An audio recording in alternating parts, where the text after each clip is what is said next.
अस्सलामुअलैकुम वरहमतुल्लाहि वबरकातुहू। Education zone 2020 YouTube channel में आपનું स्वागत है। विद्यार्थी मित्रों, अगाऊ फाउंडेशन कोर्सना प्रथम विडियो लेक्चर में આપણે बेसिक मैथमेटिक्स विषे माहिती मेळवी। 11-12 विज्ञान प्रवाह में तमे प्रवेश मेळवशो त्यारे भौतिक विज्ञान सब्जेक्ट तमारे भणवामां आवशे। मैं तमने आगळना विडियो में बात करी हती कि तमे जे 10मा धोरण सुधी विज्ञान और टेक्नोलॉजी भणीने आव्या ते 3 पार्ट में हतुं, फिजिक्स, केमिस्ट्री और बायोलॉजी। ये हवे तमारो 11 और 12 में एक सब्जेक्ट तरीके आवशे।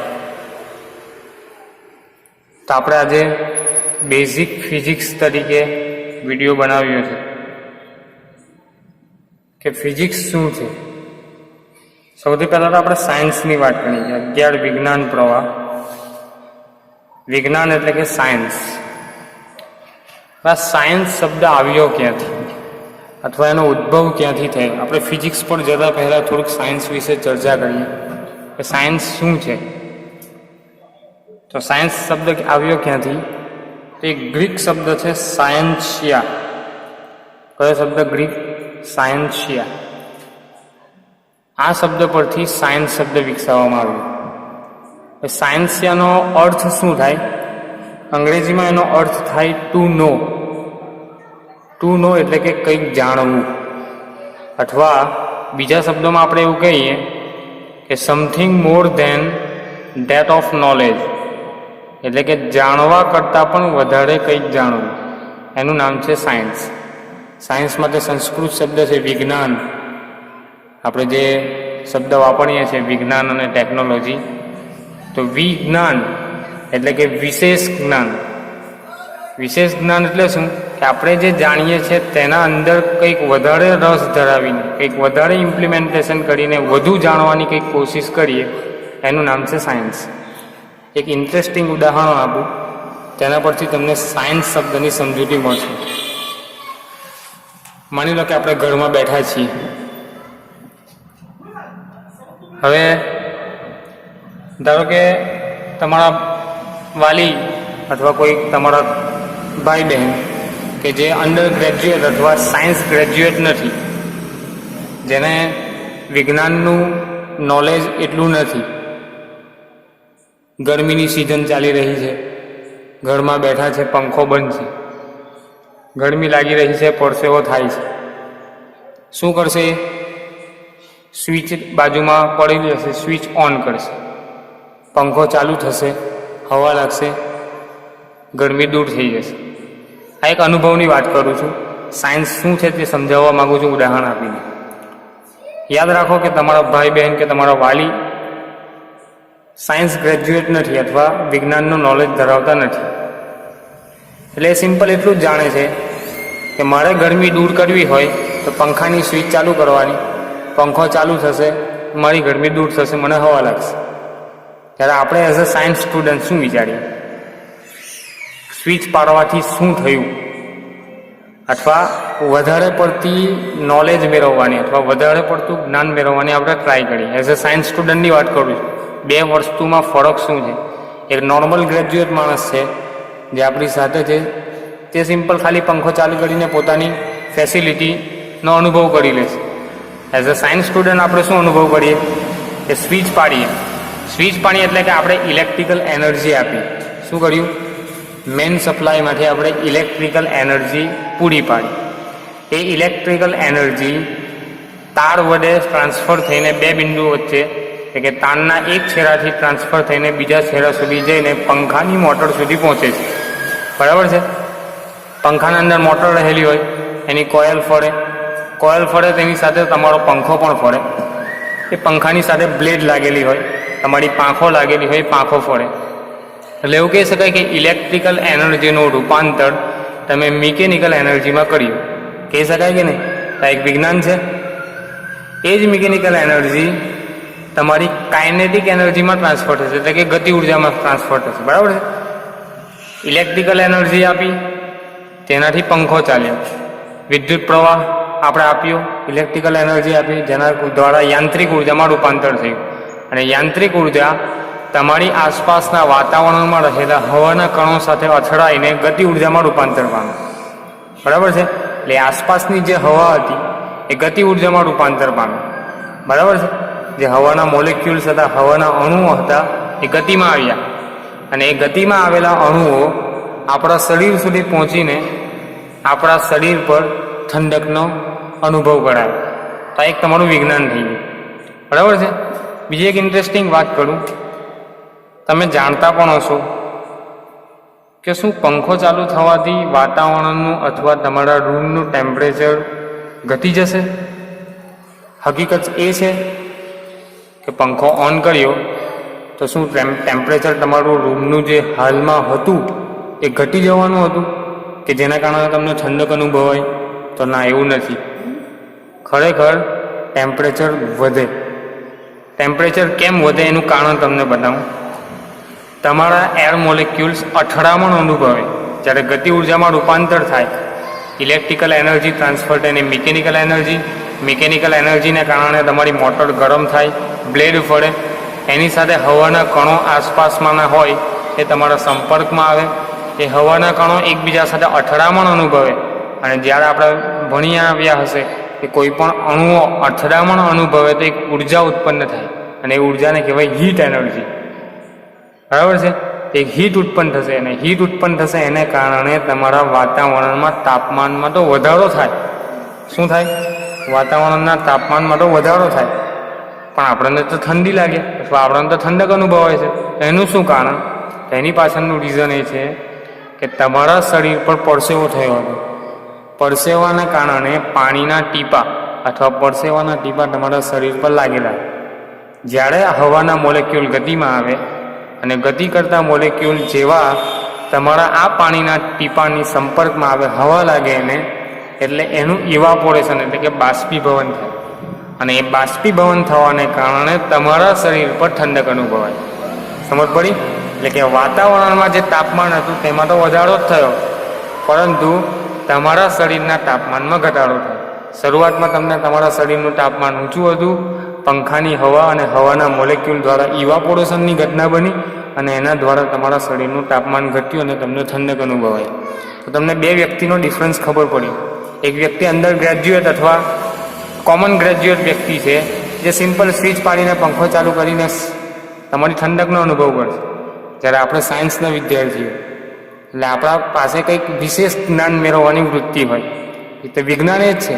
સાયન્સ શું છે કે આપણે જાણીએ તો છે જ, બધી જ વસ્તુને આપણે જાણીએ છીએ, પણ એ જાણકારીમાં વધારે ઇમ્પ્લિમેન્ટેશન કરવું અથવા એમાં વિશેષ ઊંડાણપૂર્વક જ્ઞાન મેળવવું એનું નામ છે સાયન્સ. બરાબર છે? તો આ તમારી સાયન્સની સમજૂતી હતી. ઇન્ટરેસ્ટિંગ ઉદાહરણો દ્વારા તમને સાયન્સનો શબ્દ સમજાવવાનો પ્રયત્ન કર્યો. બરાબર છે? હવે આપણે આવીએ મેન ટોપિક પર. આજે આપણો સબ્જેક્ટ છે ફિઝિક્સ. તો ફિઝિક્સ શું છે? વ્યાખ્યા આપવી હોય આપણે કે ફિઝિક્સની વ્યાખ્યા શું, તો અંગ્રેજીમાં એવી વ્યાખ્યા છે કે physics is the branch of science which makes us to understand nature. એટલે કે ફિઝિક્સ એટલે કે ભૌતિક વિજ્ઞાન એ વિજ્ઞાનની એક એવી શાખા છે કે જેના અંદર કુદરતને સમજવાનો પ્રયત્ન કરવામાં આવે. ફિઝિક્સ શું છે? કે વિજ્ઞાનની એક એવી શાખા કે જેની અંદર કુદરતને સમજવાનો પ્રયત્ન કરવામાં આવે અથવા કુદરતને સમજાવતી તમારી વિજ્ઞાનની જે શાખા છે એને શું કહેવાય? ફિઝિક્સ. કુદરત એટલે શું? આપણી આસપાસમાં, આપણા સરાઉન્ડિંગમાં જેટલી કંઈ વસ્તુ રહેલી છે એ માનવ સર્જિત હોય કે કુદરતે બનાવેલી હોય, તમામ વસ્તુનો અભ્યાસ એનું નામ ભૌતિક વિજ્ઞાન. આપણી ભૌતિક પરિસ્થિતિઓમાં રહેલી તમામ વસ્તુઓ એનો જે અભ્યાસ કરવાનો છે એને કહેવાય ભૌતિક વિજ્ઞાન અથવા ફિઝિક્સ. બરાબર છે? તો આ ફિઝિક્સની ડેફિનેશન છે. અને બીજી વાત કરું કે આપણે વાસ્તવિક જીવનમાં, રોજિંદા જીવનમાં ઘણી બધી કુદરતી ઘટનાઓનો અભ્યાસ કરીએ છીએ અને આપણે જોઈએ છીએ કે જેની સાથે વિજ્ઞાન સંકળાયેલું છે. માની લો કે આપણે ઋતુનું બદલાવ, કે શિયાળામાંથી ઉનાળો આવવો, ઉનાળો એટલે કે તાપમાનમાં વધારો થવો, ઉનાળામાંથી ચોમાસું એટલે કે વરસાદ પડવો, બાષ્પીભવન, ઇવાપોરેશન, એવી બધી ઘટનાઓ. તે સાથે ભૂકંપ થવો, અર્થક્વેક. તો અર્થક્વેક કેમ થાય? જમીન કેમ હલે? બરાબર? સૂર્યોદયનું થવું, સૂર્યાસ્તનું થવું, આ બધી એસ્ટ્રોનોમી છે. ખગોળશાસ્ત્ર, બરાબર છે. એ રીતે વરસાદ, રાતનું દિવસમાં પલટાવું, દિવસનું રાતમાં પલટાવું, બરાબર છે. તો આ જે બધી ઘટનાઓ છે એ પૂર્વજો દ્વારા સમજવામાં આવી. આપણા જે પૂર્વજો હતા તેના દ્વારા આ બધી ઘટનાઓનો અભ્યાસ કરવામાં આવ્યો અને એ ઘટનાઓને આધારે જે શાખા બની અથવા જે વિજ્ઞાનની વિસ્તૃત શાખા બનાવવામાં આવી એને નામ આપ્યું ફિઝિક્સ. ફિઝિક્સ એટલે શું? સિમ્પલ આપણી આસપાસના રહેલી કુદરત છે એનો અભ્યાસ કરવાનું જે તમારું શાખા છે એને કહેવાય ફિઝિક્સ, બરાબર છે. અને બીજું એક સેન્ટેન્સ પણ છે કે physics is the king of science. સાયન્સનો રાજા કહેવાય, કિંગ. ફિઝિક્સને શું કહેવામાં આવે? સાયન્સનો રાજા કહેવામાં આવે, બરાબર છે. આ ભૌતિક વિજ્ઞાન કોની સાથે સંકળાયેલું છે તેની વાત કરું તો ભૌતિક વિજ્ઞાન બે પાર્ટમાં છે. એક તો તમારું નેચરલ એટલે કે જે કુદરતે સૌથી પહેલાં બનાવેલું જ છે, જેને માનવે બનાવ્યું જ નથી, જે વસ્તુ કુદરતની પહેલેથી ફિક્સ છે એ વસ્તુ જેને કહેવાય નેચરલ ફિઝિક્સ, બરાબર છે. અને બીજું એક આવશે આર્ટિફિશિયલ અથવા મેન મેડ. આર્ટિફિશિયલ એટલે કે માનવ સર્જિત અથવા માણસે બનાવેલું. તો સાયન્સ બે પ્રકારનું, ભૌતિક વિજ્ઞાન બે પ્રકારનું હોઈ શકે. એક તો તમારું કુદરતી જે પ્રાકૃતિક હોય, બરાબર છે. મેં તમને ઉપર ઉદાહરણ આપ્યા કે ઋતુનું બદલાવું, ભૂકંપ, બરાબર છે, સૂર્યોદય અને સૂર્યાસ્ત, સૂર્યના વિકિરણની ઉર્જાઓ, વરસાદ, રાત અને દિવસ, આ બધી ઘટનાઓ છે કુદરતી ઘટનાઓ છે, બરાબર છે. અને બીજું મેન મેડ, આર્ટિફિશિયલ. તમે ટેકનોલોજીનો ઉપયોગ કરો. આજે હું તમારી સામે યુટ્યુબ દ્વારા ડાયરેક્ટ કોન્ટેક્ટમાં આવ્યો. આ ટેકનોલોજી છે કોના દ્વારા? માનવ સર્જિત, બરાબર છે. યુટ્યુબ એપ્લિકેશન કોણે બનાવ્યું? માનવે બનાવ્યું. આ પેનનો યુઝ કરીને હું અહીંયા બોર્ડ પર લખી શકું છું, આ પેડ પર લખી શકું છું, પેજ પર લખી શકું છું. તો એ કોણે બનાવ્યું? માનવે બનાવ્યું. અને એ પણ ટેકનોલોજી જ છે, બરાબર છે. તમે જોઈ શકો છો એક ડિવાઇસ દ્વારા, મોબાઈલ દ્વારા, બરાબર છે. કે એ ડિવાઇસ કોણે બનાવ્યું? વિજ્ઞાને બનાવ્યું, બરાબર છે. તો એ આર્ટિફિશિયલ છે. એ પણ તમારું ભૌતિક વિજ્ઞાનમાં સંકળાયેલી શાખામાં છે, બરાબર છે. તો આ બે પ્રકારની તમારા ફિઝિક્સ હોય. એક તો નેચરલ પ્રાકૃતિક વસ્તુઓનો અભ્યાસ કરવાનો હોય અને બીજું માનવ સર્જિત વસ્તુઓનો અભ્યાસ કરવાનો હોય તો એને કહેવામાં આવે આર્ટિફિશિયલ ફિઝિક્સ અથવા મેન મેડ ફિઝિક્સ, બરાબર છે. હવે જ્યારે આપણે આ બધી ઘટનાઓનો અભ્યાસ કરતા હોઈએ, બરાબર છે, ત્યારે આપણી પાસે કેટલીક ભૌતિક ક્વોન્ટિટીઓ આપણા સંદર્ભમાં આવે, બરાબર છે. માની લો કે હું સૂર્યાસ્ત અને સૂર્યોદયનો અભ્યાસ કરતો હોય તો મને 2-3 પ્રકારની વસ્તુઓની સમજ ખબર પડે કે ભાઈ સૂર્ય સવારે ઉગે છે તો એમાંથી પ્રકાશ આવે છે. શું આવે છે? પ્રકાશ.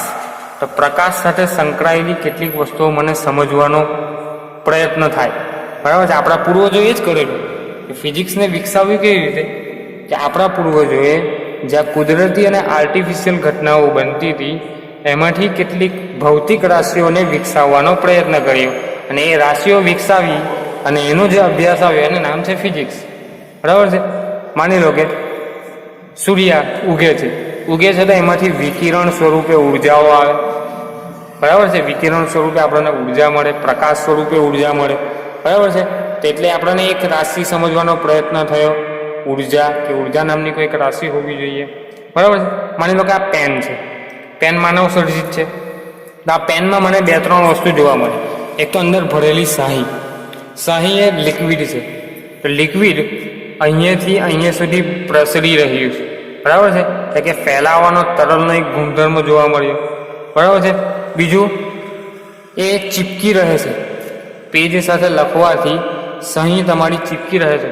તો મને ઘર્ષણ નામની રાશિ ઉત્પન્ન થઈ કે ઘર્ષણ નામની કોઈક વસ્તુ હોવી જોઈએ કે જેના દ્વારા ચીપકી રહે, બરાબર છે. ધારો કે બલ્બ છે, માનવે બનાવ્યો બલ્બ ગરમ થાય છે, બરાબર છે. એના દ્વારા આપણને હીટ એનર્જીનો અભ્યાસ કરવાનું મન થયું, બરાબર છે. પેન છે, એનું વજન કંઈક છે, બરાબર છે. તો એ વજન દ્વારા તમને દળ નામની રાશિ વ્યાખ્યાયિત કરવાનું મન થયું, બરાબર છે. માની લો કે મારી પાસે મોટર બાઇક લઈને જાઉં છું તો એ મોટર બાઇક દ્વારા તમને વેગ, ઝડપ, એક્સેલરેશન, પ્રવેગ, બરાબર છે, વેગમાન, આવી જુદી જુદી ભૌતિક રાશિઓ, ગતિ ઉર્જા, સ્થિતિ ઉર્જા, પાવર, બરાબર છે, તાપમાન. ઉનાળો ચાલી રહી હતી, બપોરના ટાઈમે તાપમાનમાં વધારો થવો, સાંજના ટાઈમે ઠંડા પવનનું વાવું, આ જે પ્રકારની કુદરતી ઘટનાઓ છે એના દ્વારા કેટલીક ભૌતિક રાશિઓ તમારી પિક્ચરમાં આવી એમ કે તો ચાલે, બરાબર છે કે પૂર્વજો દ્વારા જ્યારે આ ભૌતિક વસ્તુઓનો અભ્યાસ કરવામાં આવ્યો ત્યારે આવી બધી રાશિઓ તમારા પિક્ચરમાં આવી, એટલે કે આવી બધી રાશિઓનો અભ્યાસ કરવાનું તેમને મન થયું કે આ વસ્તુ સાથે આ વસ્તુ સંકળાયેલી છે, કે આ કુદરતની જેટલી પણ ઘટનાઓ છે અથવા માનવ સર્જિત જેટલી પણ વસ્તુઓ છે એ આ પ્રકારની કેરેક્ટરિસ્ટિક્સ અથવા લાક્ષણિકતાઓ ધરાવે છે, બરાબર છે કે ભાઈ પેન છે તો પેન કઈ કઈ લાક્ષણિકતા ધરાવે તો જેના દ્વારા આપણે લખી શકીએ એટલે કે ઘર્ષણની લાક્ષણિકતા ધરાવે છે, બરાબર છે. પછી એને આપણે વજન હોય છે, એનું કંઈક દળ હોય, બરાબર છે, એને આપણે ફેંકીએ તો એનો કંઈક વેગ હોય. તો આ પ્રકારની જુદી જુદી ભૌતિક રાશિઓ તમે લાક્ષણિકતાઓ તમે ફિઝિક્સ દ્વારા મેળવી શકો, બરાબર છે. આ જુદી જુદી રાશિઓનો આપણે અભ્યાસ કરવાનો છે, એનું નામ છે તમારું ભૌતિક વિજ્ઞાન એટલે કે ફિઝિક્સ.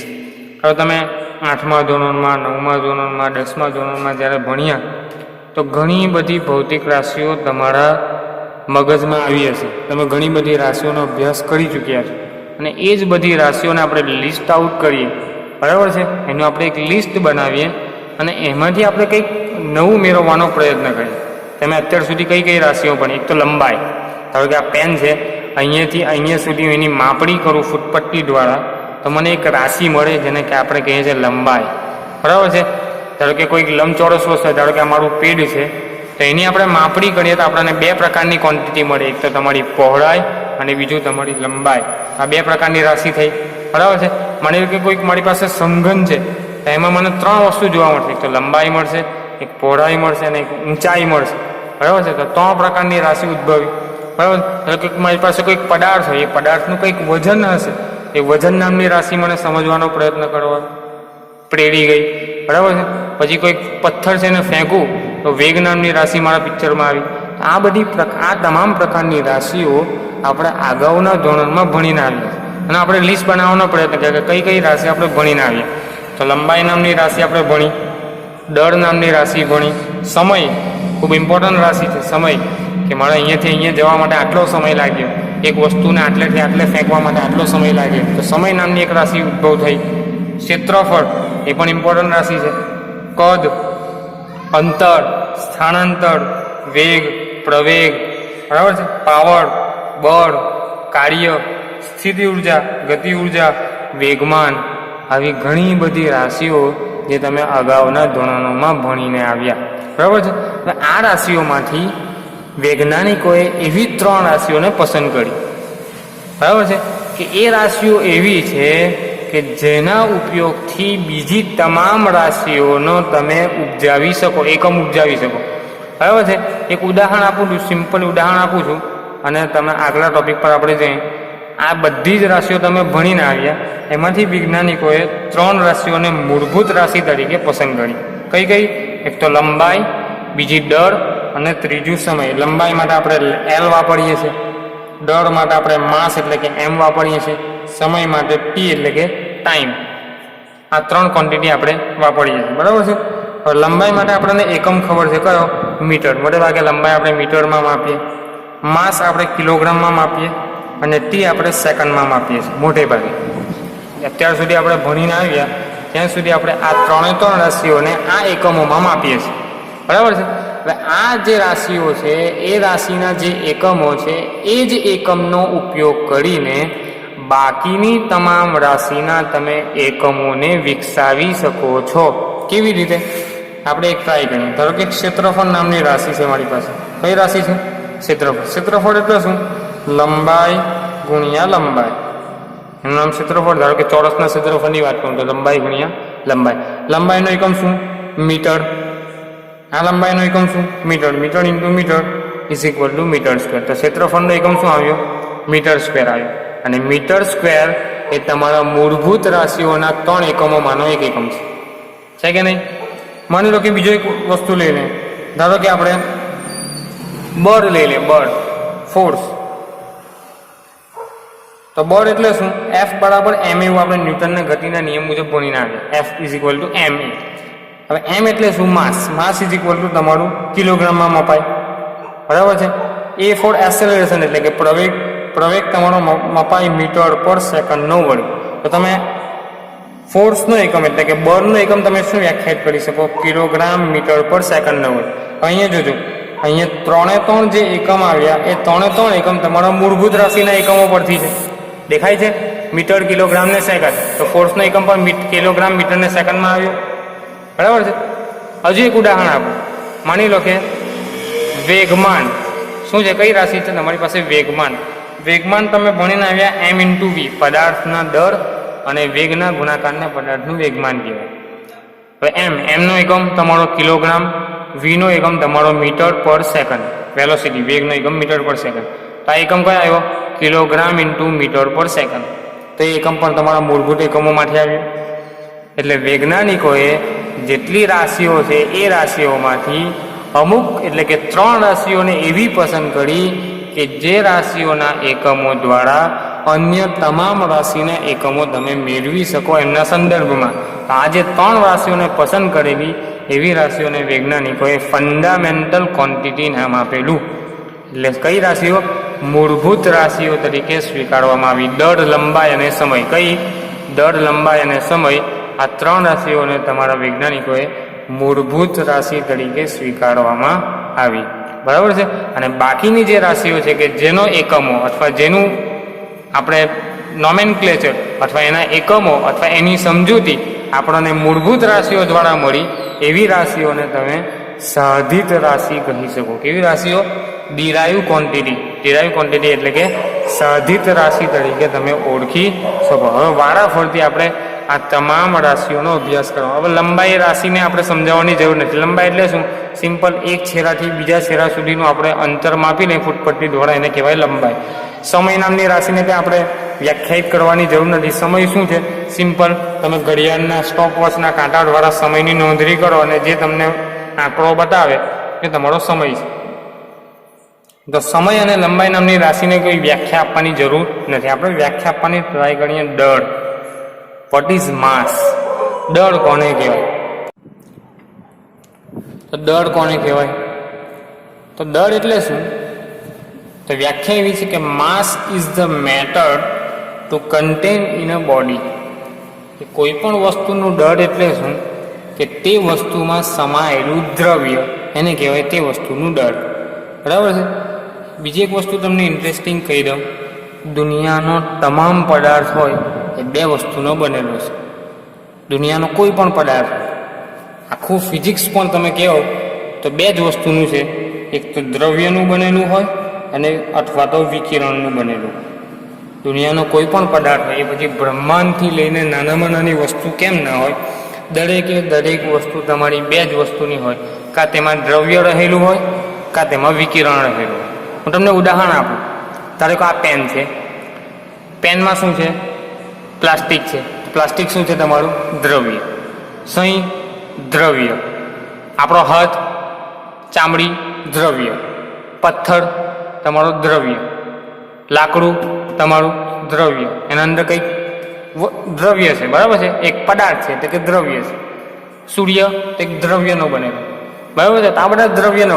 દુનિયાનો કોઈ પણ પદાર્થ હોય એ કોઈ પણ વસ્તુ હોય એ દ્રવ્ય સ્વરૂપે હોય અથવા વિકિરણ સ્વરૂપે હોય. ધારો કે ઉર્જા, પ્રકાશ ઉર્જા તે તમારી વિકિરણ સ્વરૂપે. સૂર્યમાંથી આવતા કિરણો વિકિરણ સ્વરૂપે. એક્સરે વિકિરણ સ્વરૂપે. બરાબર છે. અલ્ટ્રાસોનિક વિકિરણ સ્વરૂપે. બરાબર છે. લેઝર લાઇટ વિકિરણ સ્વરૂપે. તો દુનિયાનો કોઈ પણ પદાર્થ હોય 2 વસ્તુ એમાં એક્ઝિસ્ટ કરતી હોય.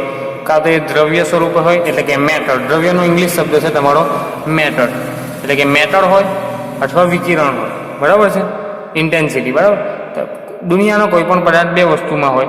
કાં દ્રવ્ય સ્વરૂપે હોય અથવા વિકિરણ સ્વરૂપે. અથવા માસ શું છે?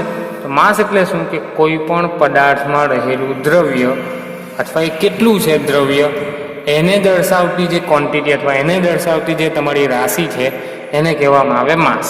બરાબર છે. માની લો કે આ 2 બોલપેન છે. એનું મારે માસ વ્યાખ્યાયિત કરવું હોય કે આનું માસ કેટલું, દળ કેટલું. તો દળ એટલે શું? આ બોલપેનમાં રહેલો પ્લાસ્ટિકનું દ્રવ્ય કેટલું છે એ એનું માસ. બરાબર છે. આ તમારો માસ છે. બીજું એક તમે એક વસ્તુ આગળ ભણીને આવ્યા હશો કે માસ મેઝર્સ ઇનર્શિયા.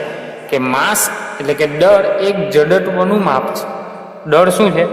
જડ. આ એકદમ બેઝિક કન્સેપ્ટ પણ હું જઈ રહ્યો છું. 8મું ધોરણ, 9મું ધોરણ અને 10મા ધોરણમાં જે પાયાની વાતો છે, તમે ખાલી છે ને ચોપડીની વ્યાખ્યાઓ વાંચી ચૂકેલા છો અને ભણીને આવ્યા છો. કોઈ આ રીતે એક્સપ્લેનેશન નહીં આપ્યું હોય કે what is mean by mass, what is mean by weight, what is mean by velocity, what is mean by distance, what is mean by displacement, what is mean by force. હું તમને આગળ જેટલી પણ રાશિઓ છે ને બધી રાશિઓનું ફિઝિકલ મિનિંગ સમજાવીશ કે ખરેખર વસ્તુ શું છે. અત્યાર સુધી બસ માસ એટલે શું? કોઈ પણ વસ્તુ પકડવાનું વજન લાગે એને કહેવાય માસ, એવું આપણે જાણતા હતા. માસ એટલે બીજું કંઈ નથી, જડત્વનું મૂલ્ય આપે. માસ શું છે? જડત્વનું મૂલ્ય આપે. જડત્વ શબ્દ તમારા માટે હાર્ડ શબ્દ છે. જડત્વ એટલે શું? પકડી રાખવું, અથવા એને બીજી ભાષામાં કહે તો કોઈ પણ પદાર્થની લેઝીનેસ એટલે કે આળસુપણું એનું જડત્વ દર્શાવે. બરાબર છે? ધારો કે મારી પાસે એક બોલપેન છે અને એક મોટો પથ્થર છે. બરાબર છે? એક એવો પથ્થર કે જેને હું હટાવી નથી શકતો. તો બોલપેન એવી વસ્તુ છે કે જેને એક જગ્યાએથી બીજી જગ્યાએ હું હટાવી શકું છું, અને પથ્થર એવો પદાર્થ છે કે જેને હું ધક્કો મારું તો પણ એ હટતો નથી. બંનેમાં ફરક શું છે? આમાં દ્રવ્ય ઓછું છે, પથ્થરમાં દ્રવ્ય વધારે છે. ત્યાં ક્વોન્ટિટી વધારે છે, અહીંયા ક્વોન્ટિટી ઓછી છે. બરાબર છે? જ્યાં ક્વોન્ટિટી ઓછી છે ત્યાં તેની જકડી રહેવાની અથવા સ્થાન બદલવાની વૃત્તિ વધારે છે. કે આ વસ્તુ હલકી હોવાને કારણે, વજનમાં હલકી હોવાને કારણે એક જગ્યાએથી બીજી જગ્યાએ ટ્રાન્સફોર્મેશન કરી શકે છે. એટલે કે એનું જડત્વ ઓછું છે એમ કહી શકાય. ત્યારે પથ્થરની લેઝીનેસ વધારે, કે પોતાની જગ્યા પરથી ખસવાનો પ્રયત્ન નહીં કરે. બરાબર છે? આપણે ગમે તેટલો ધક્કો મારીએ એ ખસવાનો પ્રયત્ન નહીં કરે, તો એ એનું જડત્વ દર્શાવે. શું દર્શાવે? એનામાં રહેલું દ્રવ્ય, એનામાં રહેલું માસ એ શું દર્શાવે? જડત્વ દર્શાવે. એટલે જેટલું માસ વધારે એટલો તે પદાર્થનું જડત્વ વધારે, જેટલું માસ ઓછું તેટલું તે પદાર્થનું જડત્વ ઓછું. બરાબર છે? માસ શું દર્શાવે? જડત્વનું મૂલ્ય આવે. માસ શું દર્શાવે? મેઝર્સ ઇનર્શિયા, એટલે કે જડત્વનું એક માપ દર્શાવે. બરાબર છે? ને કોઈ પણ પદાર્થનું જડત્વ એ શું દર્શાવે? કે એ પોતાનું અવસ્થા બદલવાનો પ્રયત્ન કરે છે કે કેમ. પદાર્થ સ્થિતિ અવસ્થામાં હતો, એ ગતિમાં આવવાનો પ્રયત્ન કરે છે કે કેમ, અથવા ગતિમાં હતો એને રોકવા જઈએ ને રોકવાનો પ્રયત્ન થાય છે કે નહીં. ધારો કે એક ટ્રક પૂરપાટ ઝડપે મારી તરફ આવી રહ્યો હોય અને હું હાથથી રોકવાનો પ્રયત્ન કરું. બરાબર છે? ગતિમાં છે, ટ્રક તમારો ગતિમાં છે અને હું હાથથી રોકવાનો પ્રયત્ન કરું, શું રોકી શકાશે? તો કે ના. કારણ શું? એનું માસ વધારે એટલે એનું જડત્વ વધારે એટલે એ ગતિમાં હોય તો ગતિમાં જ રહેવાનો પ્રયત્ન કરે, સ્થિતિ ઉર્જામાં હોય તો સ્થિતિમાં રહેવાનો પ્રયત્ન કરે. આવું બધું તમે ગેલેલિયોના એક્સપેરિમેન્ટમાં ભણીને આવ્યા હશો. જ્યારે 9મા ધોરણમાં ગતિ ચેપ્ટર શરૂઆત થઈ હશે ને ત્યારે તમને ગેલેલિયોના એક્સપેરિમેન્ટ અને બીજા 2-4 વૈજ્ઞાનિકો છે એના દ્વારા જે રજૂઆતો રજૂ કરવામાં આવી કે કોઈ પણ દુનિયાનો કોઈ પણ પદાર્થ હોય, સ્થિતિ ઉર્જામાં હોય અથવા સ્થિત અવસ્થામાં હોય તો સ્થિતિમાં રહેવાનો પ્રયત્ન કરે, ગતિમાં હોય તો ગતિમાં રહેવાનો પ્રયત્ન કરે. પદાર્થના આવા ગુણધર્મોને જડત્વ કહેવામાં આવે, જેને ન્યૂટનની ગતિનો પહેલો નિયમ કહે છે. એવું બધું ભણીને આવ્યા હશો. બરાબર છે? આ વસ્તુ તમારી છે ક્વોન્ટિટી, માસ. બરાબર છે? તો માસ શું આપે તમને? કોઈ પણ પદાર્થમાં રહેલા દ્રવ્યની મૂલ્ય આપે. જે દ્રવ્ય કેટલું રહેલું છે એ તમારું માસ દ્વારા દર્શાવવામાં આવે. હવે એકમની વાત કરું તો માસનો એકમ આપણે મોટે ભાગે કયો વાપરીએ છીએ? કિલોગ્રામ. બરાબર છે? નાના એકમો તરીકે તમે ગ્રામ પણ વાપરી શકો, મિલીગ્રામ પણ વાપરી શકો, પાઉન્ડ, કે જે અમેરિકા જેવી કન્ટ્રીમાં તમારું પાઉન્ડ વજન તરીકે તમારું દળનું મૂલ્ય તમારું પાઉન્ડ તરીકે સ્વીકારવામાં આવે. બરાબર છે? અને એસઆઈ પદ્ધતિ મેં ગઈકાલે વાત કરેલી. એસઆઈ જે સંસ્થા છે જે ઇન્ટરનેશનલ યુનિટ આપવાનો પ્રયત્ન કરે છે, એ સંસ્થા તમારા કિલોગ્રામ એકમને પ્રમાણિત એકમ તરીકે, દળના એકમ તરીકે સ્વીકારે છે. બરાબર છે? એક તમારી રાશિ થઈ ગઈ દળ. હવે આગળ બીજી રાશિની વાત કરીએ. ઇમ્પોર્ટન્ટ રાશિ છે તમારી ડિસ્પ્લેસમેન્ટ અને ડિસ્ટન્સ. ગુજરાતી કહીએ તો આપણે અંતર અથવા પથ લંબાઈ, અને ડિસ્પ્લેસમેન્ટ એટલે કે સ્થાનાંતર. બરાબર છે? બહુ જ ઇમ્પોર્ટન્ટ ટોપિક. ગતિશાસ્ત્ર અહીંયાથી શરૂઆત કરીએ છીએ. આપણે શેની શરૂઆત કરીએ છીએ? ગતિશાસ્ત્ર. અને ગતિશાસ્ત્રમાં આવતી તમામ ભૌતિક રાશિઓને આપણે વ્યાખ્યાયિત કરવાનો પ્રયત્ન કરીએ ગતિશાસ્ત્રની. બરાબર છે? મોશન. સૌથી પહેલાં તમે 9મા ધોરણમાં ભણીને આવ્યા હશે ગતિશાસ્ત્રમાં કે અંતર વસ્તુ શું છે અને સ્થાનાંતર વસ્તુ શું છે. બરાબર છે. તો અંતર શું છે એની વ્યાખ્યા શું છે કે કોઈ પણ બે બિંદુ વચ્ચેની પથની લંબાઈને તમે અંતર કહી શકો. હમણાં વ્યાખ્યા પર ધ્યાન આપો, ટોટલી તમારું માઇન્ડ ક્લિયર કરી આપીશ કે અંતર શું છે, સ્થાનાંતર શું છે. હમણાં ખાલી વ્યાખ્યા શું છે તેને ધ્યાન આપો. વ્યાખ્યા શું છે? બે બિંદુ વચ્ચેની પથ લંબાઈને શું કહેવામાં આવે? અંતર કહેવામાં આવે. ધારો કે આ બોલપેન છે, આ બિંદુથી આ બિંદુ સુધીની આપણી માર્ગની જે લંબાઈ છે એને શું કહેવાય આપણે? કે બે બિંદુ વચ્ચેનું અંતર. બરાબર છે. અથવા બે બિંદુ વચ્ચેની પથ લંબાઈ એવું કહી શકો. બરાબર છે. માની લો કે મારી પાસે એક આ પ્રકારની વસ્તુ છે. ઓકે, તો આ વસ્તુ માટે તમારે અંતર વ્યાખ્યાયિત કરવું હોય તો શું? આ બિંદુથી લઈને આ બિંદુ સુધીના આખા માર્ગની લંબાઈ થાય ને, આખા માર્ગની લંબાઈ એને શું કહી શકો તમે? અંતર કહી શકો. બરાબર છે. બીજું કીધું છે તમારું સ્થાનાંતર. સ્થાનાંતરની વ્યાખ્યા શું છે કે કોઈ કણની બદલાયેલી જગ્યા એને શું કહેવામાં આવે? સ્થાનાંતર. અથવા બીજી ભાષામાં કહીએ તો શોર્ટેસ્ટ ડિસ્ટન્સ બિટવીન 2 પોઈન્ટ, બે બિંદુઓ વચ્ચેનું ટૂંકામાં ટૂંકું અંતર એને કહેવાય સ્થાનાંતર. હવે અહીંયા વાત કરીએ, એક તો તમારી આ બોલપેન હતી, અહીંયા તમારું અંતર પણ એટલું જ થશે અને સ્થાનાંતર પણ એટલું જ થશે કે બંને સીધી રેખામાં છે. બરાબર છે. અને બે પોઈન્ટ વચ્ચે અંતર પણ એટલું અને સ્થાનાંતર એટલું. અંતર એટલે શું? આ માર્ગની લંબાઈ. અને સ્થાનાંતર એટલે શું? શરૂઆતમાં બિંદુ અહીંયા હતું, અંતિમ બિંદુ અહીંયા હતું, આ બંને વચ્ચે કાપેલું અંતર એટલે ટૂંકામાં ટૂંકું અંતર એ પણ એટલું જ થવાનું. હવે આ પોઈન્ટની વાત કરીએ, જ્યારે આ પ્રકારની કોઈ દોરી હોય, આ દોરીની લંબાઈ ધારો કે મારી 10 મીટરની દોરી છે. કેટલા મીટરની દોરી છે? 10 મીટરની. હવે આ દોરીની આ રીતે આપણે લંબાઈ માપીએ અને પથની લંબાઈ માપીએ, આપણે આખા માર્ગની લંબાઈ માપીએ તો એને આપણે શું નામ આપીએ? અંતર અથવા પથ લંબાઈ. એટલે આ બિંદુ છે, આ બિંદુથી આખા માર્ગમાં કાપેલું અંતર 10 મીટર છે તો એને આપણે કહીશું અંતર અથવા પથ લંબાઈ. હવે ડિસ્પ્લેસમેન્ટ એટલે કે સ્થાનાંતર એટલે શું? કે શોર્ટેસ્ટ ડિસ્ટન્સ બિટવીન 2 પોઈન્ટ, એટલે કે બે બિંદુઓ વચ્ચેનું ટૂંકામાં ટૂંકું અંતર. આ બે બિંદુઓ છે એ બે વચ્ચેનું ટૂંકામાં ટૂંકું અંતર તો 8 થવાનું. બરાબર છે. આ સીધી લીટી પ્રમાણે તો આ અંતર ધારો કે તમારું 5 મીટર છે. કેટલું છે? 5 મીટર. તો અહીંયા તમારું સ્થાનાંતર શું કહેવાશે? 5 મીટર. કેમ કે આ બે બિંદુઓ વચ્ચેનું તમારું ટૂંકામાં ટૂંકું અંતર કેટલું છે?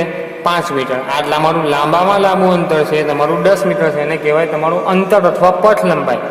જ્યારે ડિસ્પ્લેસમેન્ટ એટલે કે સ્થાનાંતર એટલે શું? તમારું 5 મીટર. એક મસ્ત ઉદાહરણ આપું, તેના દ્વારા તમને બંને વસ્તુ ક્લિયર થઈ જશે. માની લો કે મારી પાસે એક પ્લેસ છે સુરત. બરાબર છે. બીજો એક પ્લેસ છે તમારો અમદાવાદ. બરાબર છે.